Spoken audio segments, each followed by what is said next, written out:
Coucou toi. Ouais, écoute, moi cette nuit à 2 h du matin, je suis obligé de me lever parce que je me rends compte en regardant sur ma page YouTube que la vidéo que j'avais programmée n'est pas sortie. Et là, ça m'a mis plein de choses en questionnement parce que voilà, j'ai voulu me mettre un petit peu aux normes YouTube, faire une vidéo tous les jours à la même heure. Et bing, voilà, à cause du système, parce que j'ai pas mis le bon fuseau horaire, je me suis trompé d'une case, enfin bref.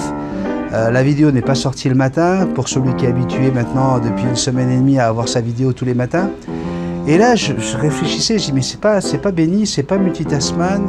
Arrête de suivre. Tu avais dit que tu suivrais pas des standards, tu suivrais pas des comment on appelle ça. Voilà, tu veux pas rentrer dans un moule, dans un format. Arrête ça. Et là, ce matin, tu vois, j'étais en train de m'asseoir. Parce que ça, c'était à 2 h du matin, donc j'avais un peu zappé cette décision. Et là, je suis là, puis je me dis, attends, tu vas programmer encore une fois cette vidéo pour dans 24 heures, mais entre maintenant et dans 24 heures, il va y avoir les élections américaines. Il va se passer des choses. Et toi, tu auras un wagon de retard. Alors que tu es là pour parler des choses au moment de l'émotion, au moment où tu les vis, au moment où...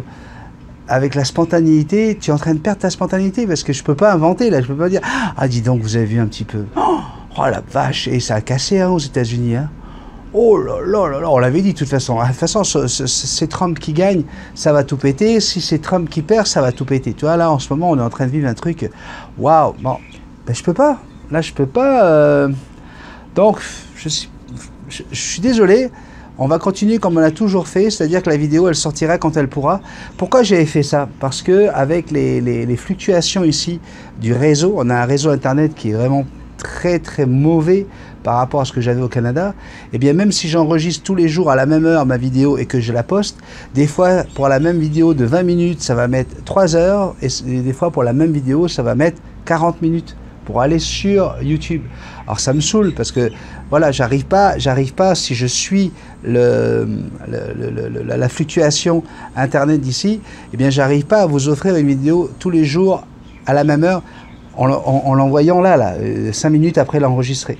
Donc j'ai dit écoute, le mieux c'est de l'avoir tous les matins à la même heure pour eux en France, et après les autres pays vont suivre puisque hein, c'est en France que j'ai le plus d'abonnés. Mais tu vois, regarde, j'enregistre toujours pour le lendemain. Et il peut se passer des choses, quoi. Tu vois, là, il y a eu l'attentat de Vienne, il y a eu des choses qui sont passées dans le monde, et je peux pas passer dessus, quoi. Je peux pas dire bonjour à tous nos abonnés qui sont à Vienne, parce qu'on en a quelques-uns. Tous ceux qui sont en Allemagne, on en a quelques-uns qui sont autour, qui ont peut-être des connaissances, etc. Bref, donc voilà, j'ai décidé que je vais arrêter, je pense, de vous faire des vidéos qui sont programmées tous les jours à la même heure. Je suis vraiment désolé pour ceux qui prenaient l'habitude de prendre le petit déjeuner avec moi. Mais j'ai envie de rester comme je suis, spontané. Et puis voilà. Alors, hier, on a parlé de ce chat qui est décédé, qui a été écrasé. Et je vous ai parlé d'une abonnée. Hein, je ne pense même pas l'avoir, je ne sais plus si je l'ai cité ou pas. Et voilà sa réaction. Alors j'avais envie juste de m'excuser parce que je pense qu'on a eu un manque de compréhension. C'est Simone Stéphanescu. Elle nous dit « Bonjour Benny, si j'ai raconté mon histoire, ce n'est pas pour avoir un si mauvais retour de ta part. » Je ne comprends pas le mauvais retour. Je ne vois pas où c'est que j'ai eu un mauvais retour. Mais je m'excuse quand même. Sache que je suis une personne équilibrée. J'ai été infirmière pendant près de 40 ans. Si j'ai raconté cette histoire, c'est par rapport à ce pauvre minou écrasé. Personnellement, j'aurais préféré casser ma voiture contre un arbre que d'écraser un petit chat. Moi aussi. Moi aussi. Je te rassure tout de suite, Simone. Moi aussi. Maintenant, entre écraser une voiture, du matériel, et que tu perdes la vie, malheureusement, c'est ce que j'ai essayé d'expliquer hier, et j'ai jamais parlé de déséquilibré. J'ai parlé de gens qui sont parfois extrêmes dans leur jugement, des gens qui vont dire qu'ils préfèrent voir un enfant crever qu'un animal. Tu vois, par exemple, ça pour moi c'est insupportable. Quelqu'un qui préfère voir un humain mourir plutôt qu'un animal, pour moi c'est insupportable. Donc si tu es infirmière, tu aurais dû tout simplement comprendre ce que je voulais dire à ce moment-là, ne comparant pas ce qui n'est pas comparable. Je ne te demande pas de comparer une bagnole avec une vie humaine. Parce que là c'est ce que tu es en train de faire. Donc, je pense qu'on s'est très mal compris. Là, Benny, tu descends dans mon estime. Ben, je suis vraiment désolé de descendre dans ton estime, mais il y a des trous d'air chez toi parce que j'ai l'impression qu'on y descend très facilement dans ton estime.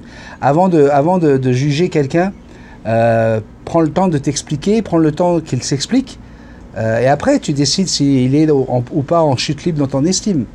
Parce que là, ton jugement, je trouve ça un petit peu cru, un peu rapide, et j'en suis vraiment désolé, tu vois. Je suis désolé, je te demande pardon, parce que je n'aime pas faire de la peine aux gens, j'aime pas faire du mal à qui que ce soit.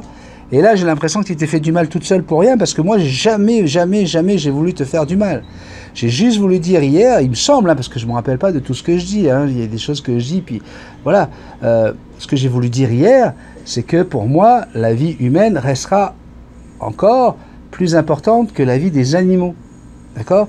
Mais la vie de ta bagnole, j'en ai rien à faire, quoi. Tu peux effectivement l'écraser contre le mur, pour sauver un chat ou un poussin ou n'importe quel animal. Tant que ça sera ta voiture et que toi tu n'es pas touché par cet accident, où je te rappelle quand même que dans ta petite histoire, tu n'étais pas toute seule, tu avais quelqu'un qui dormait à côté de toi, tu aurais pu la tuer, quoi. Donc le conseil que j'ai donné hier, c'est au moment où vous avez un chien, un faon, un renard, peu importe l'animal qui traverse la route, réfléchissez à 2 fois avant de faire un écart. D'accord? Parce que tu aurais fini dans le ravin. D'une, on n'aurait jamais su la cause, tu vois. On aurait dit, ah, peut-être qu'elle s'est endormie au volant, peut-être que. Mais surtout, tu ne serais pas là pour en entendre parler. Donc, voilà. Alors, tu as été infirmière pendant près de 40 ans. Waouh, quel beau métier. Justement, tu as sauvé certainement des vies. Tu as fait ce qu'il fallait pour, en tout cas, aller dans ce sens. Donc, je te dis bravo. Hein, mais voilà, quoi. Quand je pense que j'attends avec impatience Multitaskman chaque jour, pour moi, Multitaskman est descendu d'un palier et je n'en remercie pas Benny. Bah, Benny te demande pardon, s'excuse et puis c'est vraiment dommage, quoi, d'avoir des paliers, justement. Rien que ça, déjà, je trouve ça dommage d'avoir des paliers pour décider du jour au lendemain que quelqu'un est plus intéressante, moins intéressante, et surtout de se baser sur une conversation. Si toutes les autres conversations te donnaient envie de revenir sur la chaîne et pour une, tu descends quelqu'un de son palier, là par contre, je ne m'excuse pas de te dire que pour moi c'est vraiment insupportable, tout simplement. On ne juge pas les gens comme ça, je suis contre ça. Parce qu'on a tous le droit quand même d'avoir, déjà de se tromper, de pouvoir être mal compris. Donc voilà, moi personnellement là je suis très déçu qu'on puisse avoir ce genre de comportement, et vous êtes de plus en plus nombreux, hein, on le sait, sur les réseaux sociaux. Voilà, c'est aujourd'hui on t'aime, demain on te déteste, pour une raison X, parce qu'aujourd'hui j'ai pensé comme toi, puis demain j'ai pensé légèrement différemment, ou j'ai dit quelque chose qui n'était pas dans ta façon de penser. Les gens aujourd'hui mettent des croix facilement et des pouces en bas, et n'hésitent pas à détruire des réputations juste parce que voilà, non, moi je suis pas d'accord, tu vois. Ah non, en plus il n'aime pas Macron, ben alors là, mais quel con. Même on a le droit d'avoir nos opinions, nos façons de voir les choses, bref, je suis très déçu, mais en même temps je m'excuse parce que j'ai pas voulu faire de mal à qui que ce soit, et surtout pas à toi. Donc c'est Simone Stefanescu, désolé, 1000 excuses.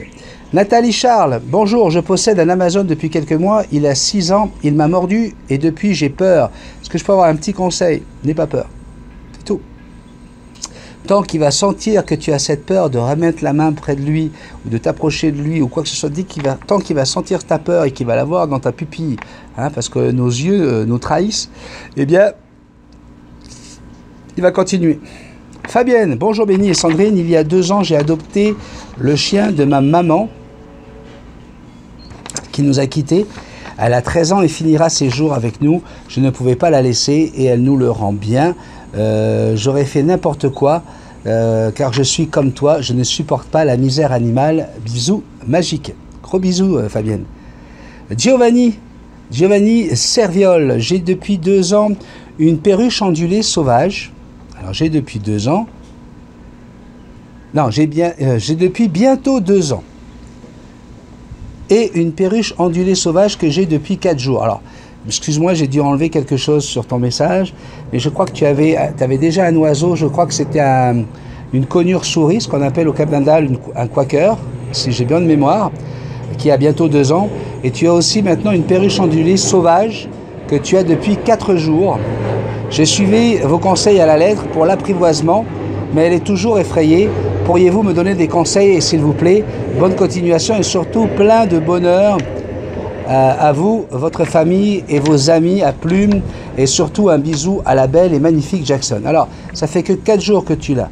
Elle est effrayée, tu as beau suivre tous les conseils que je te donne, ça va être compliqué de toute façon avec une perruche ondulée sauvage, c'est très compliqué, ça peut prendre beaucoup de temps. Quand moi je te montre la vidéo, parce qu'en fait tu es parti à la base sur la vidéo où je vous montre comment apprivoiser une perruche sauvage, il y a manipulation, il y a l'habitude, il y a, voilà, il y a plein de choses qui font que ça marche. Et en plus, je n'ai pas du tout peur, j'ai pas peur de me faire mordre. Ce que ressent l'animal ressent très très bien qu'il est avec quelqu'un qui a toute confiance en lui et qui ne va pas lâcher l'affaire, quoi. Donc il suffit qu'à un moment donné tu fasses un petit geste d'hésitation, quoi que ce soit, et bing, tout est à recommencer à zéro. Donc 4 jours pour moi c'est vraiment rien, sois patient, ça va fonctionner. Essaye de la prendre le soir quand elle commence à s'endormir. Vas-y tout doucement, rapproche-toi de la cage. Et si tout est sombre, eh bien essaie de la prendre dans le noir pour qu'elle n'ait pas besoin de s'envoler ou de partir à droite ou à gauche. Elle ne volera pas dans le noir. Et tiens-la longtemps contre toi. Ça peut être 1 heure. Tu la mets contre toi comme ça et puis tu la caresses, jusqu'à temps qu'elle sente que cette main n'est pas dangereuse pour elle. D'accord ? On a Jérôme, mon ami, mon frère GG de Lyon, qui m'écrit « Bonsoir à tous, bonsoir Benny, me revoilà sur ta chaîne. Je me remets doucement de mon opération et j'avais un peu décroché de YouTube pour un moment et je tenais à te dire que je fais toujours partie de cette belle chaîne. Gros bisous, prends soin de toi et de ta famille. Ton ami Jérôme, mon GG, il n'y a pas de souci, tu peux partir. Lorsqu'on est des vrais amis, lorsqu'on est des frères, des frangins, comme on se le dit, on peut ne pas se voir pendant 10 ans, et j'en ai fait l'expérience en partant au Canada. On peut ne pas se voir pendant 10 ans, lorsqu'on se revoit, c'est comme si c'était la veille. Donc tu es toujours là, on sait que tu es passé par un moment compliqué, je suis content d'entendre que ça va mieux pour ton opération, mais surtout aucun souci. Tu as ta place là, tu es un frangin, donc un frangin, il reste dans la famille de toute façon. Ok? Donc tout va bien. Voilà. Je suis désolé encore une fois pour Simone, je ne pouvais pas laisser passer ce message-là parce que ça m'a touché profondément. Et voilà, je veux absolument que les choses soient toujours claires entre toi et moi. Et c'est pour ça que j'ai voulu en parler aujourd'hui. Donc aujourd'hui, c'est un grand jour aux États-Unis.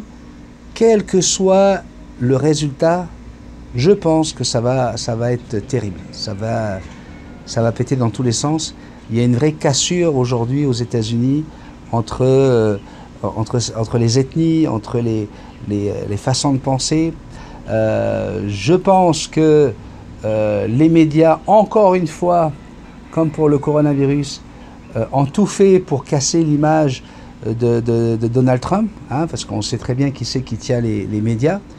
Et du coup, j'ai beaucoup de personnes, moi j'ai des gens là proches de moi, qui m'ont dit « Ah, moi je veux pas qu'il passe, je veux qu'il tombe. » Ah ouais? Je dis « Pourquoi? » « Ah, parce que c'est un gros con. » Ok.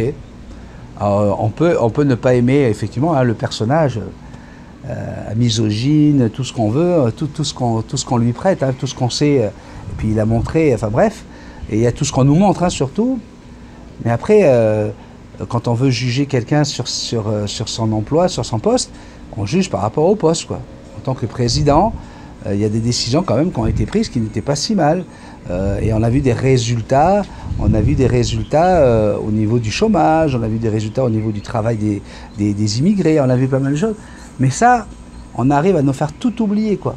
Et après, alors oui, alors tu vas voter contre un politicien, et du coup tu vas voter pour celui qui est en face, parce qu'en fait tu n'as pas le choix, ils sont deux. Mais ça ne te dérange pas si celui-ci n'est pas du tout professionnel, il s'endort pendant qu'il fait un discours, tu vois. Voilà, là, il y a des gens qui disent, tu vois, il est pour Trump. Non, non, non. Je suis en train j'ai une réflexion. Okay, je ne suis pas américain d'abord, puis je n'aurai pas mon mot à dire sur lequel il faut voter. Je fais juste une réflexion objective qui nous montre à quel point on est encore une fois des moutons, hein, et on va aller là où les médias veulent qu'on aille. Après, quelquefois ils ont raison, puis quelquefois ils ont tort, les médias. Mais de toute façon, tu te rends compte que la grande masse de personnes va vers là où les médias veulent qu'on aille. Et quand tu regardes au-dessus, ben, tu te rends compte que les 1% des hommes qui dirigent la planète, ben, ce sont aussi les propriétaires de tous ces médias qui dirigent le monde aujourd'hui. Tu vois, quand j'ai des femmes qui répondaient à l'époque où Macron est sorti, hein, il a été élu, moi personnellement dès le départ je trouvais que c'était un mec qui était trop hautain, pour moi il y a des qualités humaines qui sont minimales pour pouvoir s'occuper d'un peuple, et lui pour moi il ne les a pas. Après c'est encore une fois mon opinion, mais quand tu entends une femme qui te dit à l'interview, dit alors pour qui vous avez voté, madame? Alors elle dit ah, moi j'ai voté pour monsieur Macron, je suis tellement contente. Ok, alors c'est quoi qui vous a plu dans son programme? Ah, je sais pas quel était le programme, moi je sais pas le programme, tout ce que je sais c'est qu'il est charmant, il est vraiment charmant. Qu'est-ce qu'il est charmant? Ben, je suis désolé, mais je préfère voter, aller chercher un mec qui est pas du tout charmant, qui a pas de charme, qui est pas beau, qui est vieux, pas vieux, peu importe, mais qui a ce qu'il faut pour pouvoir diriger, pour pouvoir remplir le rôle qu'on lui demande de remplir, en mettant son ego de côté, en mettant ses influences financières de côté, en mettant tout ce que vous voulez de côté pour juste prendre les bonnes décisions, etc. Après, de toute façon, on l'a toujours dit, Coluche l'a toujours dit, c'est tous des pourris là-dedans. Un pour tous et tous pourris. Donc, voilà, c'est juste une réflexion, une façon de penser. Et c'est très très difficile aujourd'hui d'avoir... Alors on est en train de pleurer pour avoir un droit de liberté d'expression, on est en train de hurler qu'on peut faire des caricatures de tout et de n'importe quoi, etc. Mais sur les réseaux sociaux, et ça fait partie de mon métier puisque je fais souvent des rétrospectives de tout ce qui se dit sur les réseaux sociaux, je me rends très bien compte, et vous devez le savoir, qu'on ne peut pas dire ce que l'on pense. On ne peut plus dire ce que l'on pense sans être jugé, sans qu'on nous descende, sans qu'on nous dise que c'est complètement fou et tout ça. Mais attendez, on a quand même le droit d'avoir justement des divergences, quoi. Ben, moi, je pense ça comme ça, et ça me fatigue de voir à quel point aujourd'hui, ben, on ne peut plus, si tu n'es pas dans la bien-pensance, si tu suis pas ce qu'on nous demande de faire et qu'on nous demande de dire, eh ben, ça ne fonctionne pas. Tu vois, et là, du coup, on ouvre les portes à tout.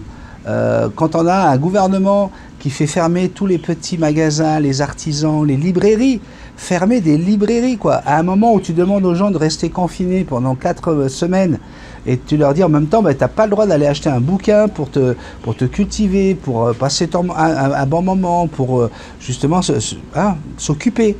Hein, on ferme les espaces à partir à partir de demain. Tous les espaces jouets, livres et multimédia, DVD, etc. vont être fermés parce que non essentiels. Dans les grandes surfaces. Plutôt que de dire on s'est trompé, on va reculer, on va réouvrir les petites librairies où ils vont pouvoir acheter des jeux de société pour s'occuper, des jeux pédagogiques pour les enfants. Non, non, non. Ah non, non, ok. Vous pleurez parce que les grandes surfaces, vous pensez qu'on est en train de pousser les grandes surfaces à continuer à faire du pognon. D'accord. Alors, dans les grandes surfaces, plus le droit d'acheter des vêtements, plus le droit d'acheter des jouets, plus le droit d'acheter des livres, plus le droit d'acheter des films vidéo, plus le droit de... Mais on est en train de nous enlever tous nos plaisirs, quoi. Tous nos plaisirs.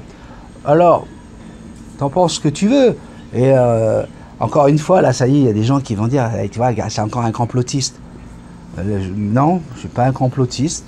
Je suis juste en train de te parler de faits. Est-ce qu'on va comme ça supporter jusqu'à quand? Jusqu'à quelle limite? Quand tu entends hier sur Europe 1 un professeur qui dit, voilà, et puis alors il faudrait quand même rappeler aux ados d'être un peu plus sérieux quand ils reviennent de l'école, parce qu'on leur a dit qu'ils pouvaient aller à l'école, eux, hein, alors qu'on sait que ce sont des clusters incroyables. Hein. L'école aujourd'hui, c'est un endroit où il y a le virus, quoi, et où les enfants et les jeunes les ramènent chez eux, tu vois. Et bien là, maintenant, on demande à ces jeunes de porter le masque à la maison. Donc aujourd'hui, dans ton domicile, on va te demander aussi d'avoir le masque même si tu vis avec des gens que tu côtoies tous les jours, alors là, tu as des gens qui disent, mais oui, mais c'est parce que c'est pour éviter justement qu'ils passent le virus aux gens chez eux. Mais c'est quoi cette qualité de vie là? Jusqu'où on doit porter le masque au Québec, au Canada? Et c'est sérieux, une revue médicale a quand même demandé aux gens, lorsqu'ils font l'amour, de porter un masque, de faire l'amour avec un masque. Mais moi, je ne veux même pas vivre ça. Hein. Moi, c'est ça la nouvelle vie des prochaines années, parce que des virus, il y en aura tout le temps, quoi. Faut vraiment être cinglé pour vivre comme ça, quoi. Il faut être cinglé. Moi, je considère à un moment donné que la mort fait partie de la vie, que la sélection naturelle, ben écoute, il y a des gens qui sont partis, qui devaient partir peut-être dans 6 mois et qui sont partis plus tôt. C'est dur, c'est triste. Il y a des gens qui en parlé. Mais excusez-moi, quand tu abandonnes ton père ou ta mère dans un EHPAD, hein, et que tu le laisses vivre toute l'année tout seul, tu vas le voir une fois au Thanksgiving et une autre fois à Noël, arrête de venir chialer s'il a perdu 5-6 mois dans sa vie, quoi. Faut arrêter l'hypocrisie aussi. Après, ben, écoute, voilà, la mort fait partie de la vie. Est-ce que 99% de la population doit vivre une vie de merde pour les 0,4% qui malheureusement sont fragiles, ont des comorbidités? On rappelle quand même que plus de la moitié des gens qui sont partis avec le coronavirus avaient plus de 85 ans, et que la moitié de ça, ce sont des gens qui avaient une espérance de vie de 6 mois à 1 an, quoi. Ok? Est-ce que ça valait le coup pour ces gens-là de rester dans la souffrance, de rester inconscients pour une grande partie d'eux, parce qu'ils étaient dans le coma, parce qu'ils étaient sous respiration artificielle, est-ce que c'était vraiment quelque chose de primordial de dire « Ah, tu vois, il est mort 3 mois, il aurait pu continuer 3 mois comme ça ». Ben non, moi personnellement, ça me fait de la peine. À partir du moment où la personne est déjà dans un coma artificiel, j'ai déjà la peine de l'avoir perdu, parce que pour moi, c'est déjà perdu. Après que lui souffre et continue à rester et qu'on soit obligé de le mettre sous morphine pour pas qu'il ait mal, il est où l'intérêt là? Enfin, je sais pas. Alors là, voilà, là je vais vraiment je fais exprès, hein, par rapport à ce que disait Simone, je fais exprès d'aller dans des sujets ping, hein, la politique, tous les sujets qui fâchent. Hein. Aujourd'hui, c'est la politique, la famille, coronavirus, tout ça, ce sont les sujets qui fâchent, pour voir tes réactions. J'ai envie de voir tes réactions. Et encore une fois, je vais certainement perdre des gens, hein, comme peut-être que Simone, elle regarde même pas aujourd'hui parce que je suis tellement descendu dans son estime. Et ben c'est pas grave. C'est pas grave parce que je vais pas me mentir, je vais pas te mentir, te faire croire que je suis la bien-pensance et que voilà, je vais dans le même sens que tout le monde pour avoir le maximum de monde. Tu vois, ma chaîne YouTube, c'est pas ça du tout, hein. Je vous le dis tout de suite, quand je vois qu'une chanson comme Shark, je sais plus quoi, la Baby Shark, fait 6 milliards de vues, hein, 6 milliards de vues pour un truc, je trouve qu'il y a des images, il y a des vidéos sur les animaux, sur la faim dans le monde, sur des choses beaucoup plus graves, hein, qui pourraient peut-être faire plus donner plus de résultats à l'humanité, qui arrive difficilement à dépasser les 100 000 vues. Je me dis, on a un problème, quoi. Quand tu vois les conneries qui se passent sur TikTok ou sur Instagram, où on veut savoir si l'autre, elle a changé son maillot de bain, est-ce qu'elle en a trouvé un plus sexy pour montrer ses grosses fesses qu'elle a gonflées avec de je ne sais quoi, et que tu regardes, là, tu as 25 millions de vues, tu vois, c'est elle la plus vue sur Instagram, là, elle est la plus vue, tu vois, elle est, waouh, tu te rends compte un peu, elle a pu se payer, elle a loué tout un hôtel, là, pour ses 40 ans, elle a loué le Marlon Brando, elle est la numéro 1 sur Instagram. Et tu as quand même des millions de gens qui sont là juste pour regarder ses grosses fesses quand elle bouge. Voilà, il y a un vrai déséquilibre, et moi, je suis pas dans cette catégorie-là, quoi. Je suis pas là pour remplir la colonne abonnés. Moi, je suis là pour passer un bon moment avec toi, pour dire ce que je pense, pour déconner, et voilà. Et surtout, pas te faire du mal, pas te blesser. Donc, si jamais, quand je dis quelque chose, ça te blesse, c'est que c'était pas l'effet que je voulais, et ben, quitte la chaîne. Ne reviens pas, parce que je risque de te reblesser. Et à force de blessure, ça peut faire très mal. Donc, je ne veux surtout pas ça. Tu vois, je veux juste qu'on passe des petits moments ensemble, courts, mais si possible de qualité, en termes de réflexion. Tu vois, je veux qu'on puisse réfléchir et pas juste gober tout ce qu'on nous donne. Ou, voilà. Ah oui, mais ça, parce que ça, c'est Pujadas qui l'a dit, ça, c'est machin qui l'a dit, ça, c'est ben non, c'est normal, c'est dans le journal, donc c'est que c'est vrai. Non, moi, je veux pas de ça. Et voilà, je te le dis directement, encore une fois, brut de décoffrage. Et ben voilà, c'était pas un coup de gueule, hein, c'était juste moi, quoi. On a le droit, non? Bon. Et voilà, les petits bébés oiseaux, ils sont là. Ouais, je suis content. J'ai très hâte que la grande barre qui soit là soit remplie d'oiseaux qui attendent leur tour pour venir manger. Parce que ça pourra faire encore une belle vidéo, surtout à ce moment où il y a du soleil qui tape pile poil sur la barre, on pourra avoir des très belles images. Bon, ben voilà, la journée a commencé tôt ce matin, 6h30, j'étais chez l'ophtalmo. Donc ça y est, je vais pouvoir avoir 2 paires de lunettes pour remplacer celle que j'ai, parce que celle que j'ai, elle est juste bonne pour voir de loin. Là, je vais en avoir une qui est mieux, parce que celle-là, elle fait plus le travail qu'elle doit faire. Et j'en aurai une autre pour regarder tous mes ordinateurs au travail. Et voilà, ça va être beaucoup mieux pour travailler, moins de maux de tête, peut-être un meilleur sommeil. On va voir ce que ça va donner. Alors, je te fais un gros bisou magique. Oui, puis si je te plais pas, bah, je suis désolé. Ouais, tout simplement, je suis vraiment désolé. Allez, je t'aime quand même. Ouais, même toi, je t'aime quand même. Puis toi aussi, je t'aime.